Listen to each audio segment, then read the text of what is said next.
Superstat. I'm one of your hosts, Melody Nelson, and with me today are Stephanie and Aaron, and we are going to talk about the big question today. Lab in 2055. What does it look like? That's in 30 years. Oh my So, gosh.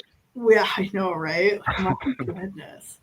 And so, what do we actually picture? What do we think we'll see? What will the future hold for those of us in lab? We're breaking it down today on Superstat.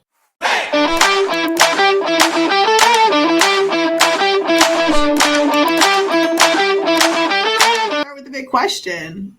What do you picture? Well, the bigger question is how do I picture myself in 30 years, which is hopefully flawless and retired. All the facials paying off, man. I'm telling you what. Yes.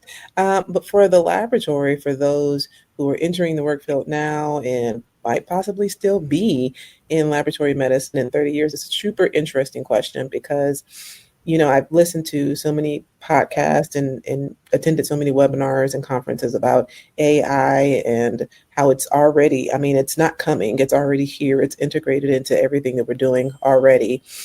And when you really think about it, the more you can lean into it now, the more velocity you're going to gain as our society continues to advance in this space. And so what I picture is very futuristic, like a command center, rather than a traditional lab where we have fully automated processing lines, AI supported verifications, digital pathology is fully integrated in all of laboratories. And humans aren't necessarily replaced, but we're able to oversee and interpret and really work to the top of our potential. We're not doing those redundant performative tasks. We're really improving the intellectual systems that are operating for us. So when I think about 2055, a couple of things are certainly inevitable. We will certainly have things like, automated specimen collection, accessioning, specimen identification, labeling errors will probably be eliminated by then. Clotting areas, all that pre-analytical stuff will probably have gone away. And then real time, AI support and decision making. What's really exciting though is I really think this is an opportunity for lab to be at the forefront of a clinical decision support and decision maker, rather than being as reactive as we are now. What do you think, Aaron? You see a very amazing pre-analytical future. I'm excited. You were saying about no QNS, no clots. I was like, oh, this sounds really nice. It's like a I hope to world be there. worth living. Yeah. And probably no more stat requests. Maybe. We'll see. Because the entire lab will be running at full warp speed. Like if you've seen that old-timey show Star Trek, Mhm. we're going. We're going. Everything's going to be right away for the patient, and we're going to be going strong. Mhm. Yeah, the basis of that being like this idea of data harmonization and how can we really get there? We talk about that all the time. Like lab is one big data lake, but we have a hard time harnessing that intel. And so I'd like to see us get to a point where we could do that, where we could really be an active partner in disease prediction, prognostication, all the types of things we're being used for, but maybe not.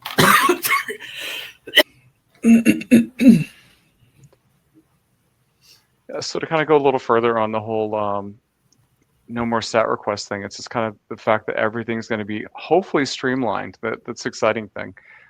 Keep going to all these microbiology talks where they talk about how the plate will go in the incubator. You'll look at pictures. It'll magically just find its way to susceptibility testing and all this other stuff. Is exciting, and I'm hoping to still be there for it, more in a retired capacity though. But we might need to not have to worry about whether it's super duper stat or it's a routine test. So I'm excited at that fact. Depending on how the automation works, we just have to kind of keep in mind things tend to break down sometimes, but we're going exciting places, full speed. What do you think, Steph? I mean, beyond AI, right? Like, we have a lot of AI, and we can talk about that ad nauseum. But beyond AI, like, what do you hope we are? Like, I hope we're more integrated into value-based medicine, obviously, and we have some kind of shared risk payment model set up, but like, what else out there on the table? I mean, I hope that AI can be, more than just a tool, but like a true co-worker for us. And then, like you said, that it allows laboratory to be less transactional and really more a part of the decision support. Because when you really think about machine learning and like super AI and technology and all of that stuff, the more it continuously learns and adapts, the more integrated and efficient it'll be at supporting laboratory testing and really orchestrating what we do. And so I'm hoping that, auto verification will be something that is within all workflows and just automatic. Or, flags won't just concern us of trends, but it will even let us know what follow-up tests or what reflex tests need to be done even before a clinician orders them. And then, there'll be some ethics obviously involved in AI ordering tests for patients, and maybe even, we'll have to get insurance companies involved. So it sounds like it'll be a lot of broader conversations and thought processes, but it's definitely something that we need to start thinking about. What does this world that we are entering in look like, and how can we be continuing at the forefront and innovative with it and participants with it, and instead of just kind of like being dragged behind it. I mean, if you think about a world where machines can predict their own maintenance or predict when they're going to break down and fix themselves before that happens, how much more efficient that makes our technologists, and what other things are able to focus on. Well, I think you bring up a good point of getting back to the art of the job and not the transactional piece. I think that's a great, because a lot of people are like, well, you push buttons all day, but like, you wouldn't be pushing buttons all day because you would be spending more time doing that chart review that you really need to do, and that we're not getting to do because we're just inundated with volume. It's like volume management might open the door for more utility of like what we actually are skilled in doing and our expertise. No, I agree. And then when you mentioned the AI flagging, I'd read a paper about, it was the orthopedic group that were using AI algorithms to predict when patients potentially would need a transfusion. So we're even at that point already. I mean, where people are using some of these algorithms to try to predict when people need blood, or even for better utilization. So it's just freeing up that time to do that chart review, like you mentioned. And if you think about even things that are happening now, like if you own an Apple Watch, the things that your Apple Watch is able to do, and like monitoring your heart rate and doing EKGs and things like that, there could be a massive shift in what's distributed, like even in terms of at-home use and point of care use. So patients may be able to check their hemoglobin A1C or their lipids at home. People can already do COVID testing at home, but maybe even check hormone levels, and then those devices could send something to a cloud, that connect to an LIS or an EHR. And so the result, I think the extent is unlimited. And again, we just need to kind of lean into it, because if we're sitting here just thinking about all these things, imagine what, big pharma and big tech are thinking about. Yeah, and already having the secret works, but I like the fact that you mentioned it in an access aspect as well. So I mean, it's providing potentially, if done right, can provide more access and more preventative care and flag people a little sooner to get that care. Yeah, and even beyond like the United States, right? So like I love the access lens as well. Like beyond the United States, we look at lower income countries or middle income countries that struggle with access and diagnostic resources. The idea that we could maybe problem solve some of those things is really exciting to me, and see like where that would even bring us as a population globally in terms of our health. Like, can we start making positive changes forward as a society, as an international cultural science, like, can we marry together in a way that actually solves some of these larger healthcare crises and the next pandemic or whatever it is? Do you know what I mean? That we are just in a better position, I think, is exciting. Yeah, I think if I could think of a downside, it's that our regulatory models, none of them are designed with AI in mind. And not designed to change at the rate of speed that AI may require for it to change. And so compliance would need to be embedded into these workflows to make sure that all these workflows are safe for patients. But I just wonder, how quickly regulations and compliance can keep up with all of these changing ideas. Well, and the ethics are a big part of this. I mean, this, you all know, like, this is where I always land with AI. Like, it's great to talk about the fancy, shiny things it can do, but like ethically, like, should it? And at what point do we need to control that and be in a state of awareness for that? I mean, you're bringing something into your lab, and yes, maybe it can help you identify, better algorithmic decision making. Okay, like for anemia or whatever. But if there's an algorithm change protocol and that actually changes how that algorithm calls a positive or a negative, like that's important for me to know. Right. So how do I handle that, and how do I validate that, and do I have to retrospectively review charts? Like all the nuance of it. It's like, again, you go from theory to practicality, and that is, I think, what you're talking about with regulation too, is this idea of that's wonderful in theory, but practically, what do we do with that? And we don't have like an owner's manual, so to speak, for any of this. And I think that's where the barriers have been in healthcare, and it directly impacts scalability. So we could still be having this conversation in 2055 if we don't change systems. Yeah. And that takes advocacy and, I don't know, just a lot of individuals having similar conversations and like-mindedness. Yeah, I mean, I think as long as you have humans in a workforce, you're always going to need a leader of those humans. And I think, there's something about human nature and mankind that still, I would imagine, would prefer specific things to be done by a human. We just, prefer, for whatever reason, human interaction in terms of certain services that are provided. But I want to ask you, Erin, because you are in education, this obviously shifts the workforce. So how do you see MLS programs incorporating, training on informatics or data science or oversight into their programs so students are prepared when they get out to the workforce of what this workforce will look like? So, I mean, that is the students are already using it to a degree. So it's finding those ways to kind of integrate in those practices. So I do have fellow educators that will generate a case study through AI and have their students actually pull apart, okay, well, what's correct, what isn't, what needs to be adjusted. So, I mean, these are tools that are going to be in the forefront, and you can either learn the tools or kind of be left behind. So yeah, as educators, we have to kind of keep that in mind, which is difficult because a lot of us are trying to learn the tools and you don't know what you don't know.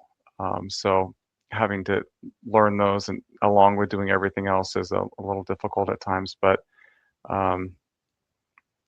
it's something that we need to have our students learning. It could potentially even help us with some of the issues we have with rotation placement as well, with some of the different sites. So like microbiology is always a tough one. So is there a way to use that along with simulation to create these case studies or create these images of certain friends are really good at AI, so I'm actually trying to learn that a little bit better. But and the students actually I'm constantly learning from them as well. So there's different platforms that they're learning from and integrating in. So as a community, and now we're integrating more, we're having like more AI talks in our lab educator workshops, but preparing them just like with our management or our finance courses, it does need to be integrated in as a permanent thing, that since we are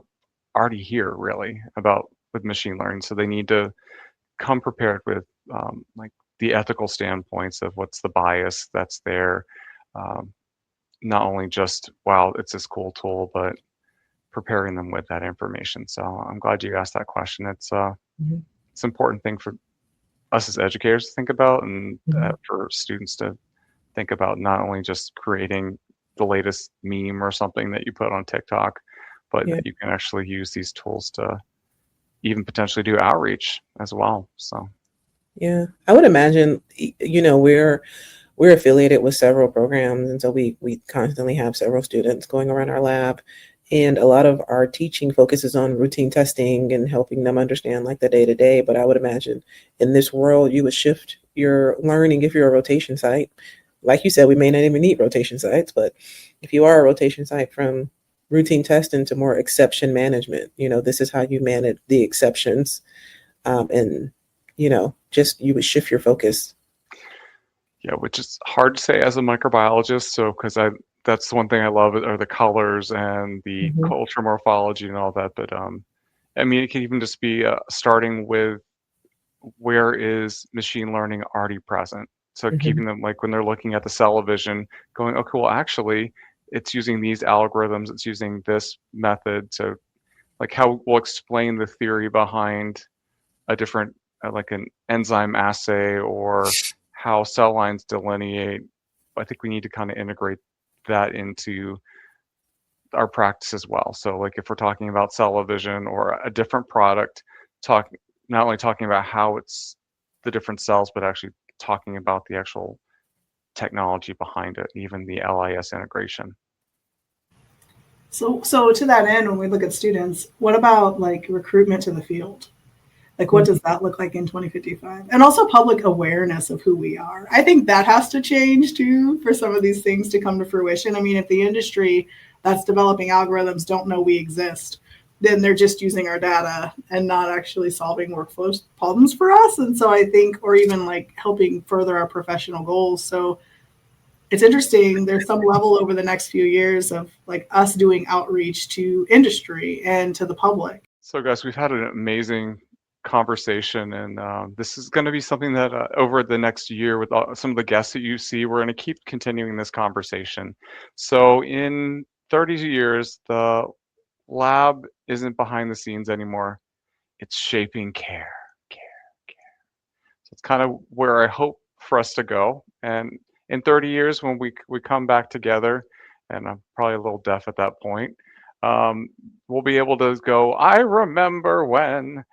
So we'll see. So by 2055, the lab becomes invisible to most patients, which I don't think is going to happen. But we're going to be indispensable to the outcomes, just like you do see in the shows.